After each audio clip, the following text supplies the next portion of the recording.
that the Trinity is biblical, and there's many verses talking about the Trinity, and people were like, no, it's not. It's nowhere. Give us one verse. Okay, here's a couple verses.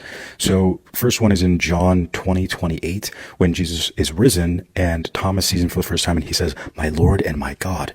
And Jesus does not correct him, meaning that Jesus accepts Thomas calling him God. What's up, Clyde? I just wanted to clear up some misconceptions here. Yes, I don't mind granting that the author of John views a post-mortem Jesus as divine, as Bart Ehrman says from Pauline Theology, that they would have believed Jesus to achieve his divinity after his resurrection, regardless on whether or not he's divine after his resurrection or if he was always divine. This verse isn't proving the Trinity. At very best, you can only argue that it's showing that the author of the text viewed him as divine post-mortem. Even so, the text here can be easily reconciled with the fact of shock. For example, if I see my own friend come back from the dead and say hi to me, I might be inclined to say, oh my God, Bob. I didn't say that my God is Bob, though. That was an exclamation of shock. And we also need to establish, what does he mean by God? Does the author mean an inferior created God like a Hindu would believe, or is he talking about the Most High himself? These aren't established here, so to say that the Trinity is here is completely false. There is no mention of a doctrine of consubstantiality or co-eternality of the three predicants of the Trinity that would assert any Trinitarian model, whether it's heretical or orthodox. So later in the book of John,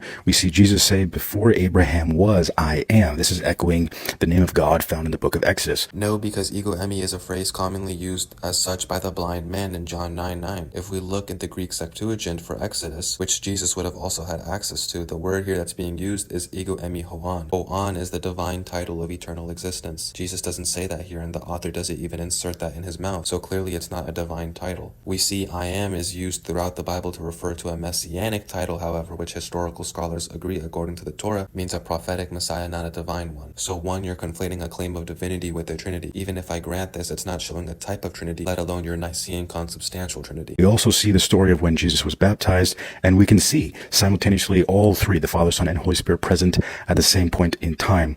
In that story where Jesus was baptized, the Son, the Holy Spirit descended on him like a dove, though that's the Holy Spirit, and then the Father speaks at his baptism. And this destroys modalism, which is the idea, the heresy that God basically shapeshifts or changes. But no, it's three distinct persons, one essence of God.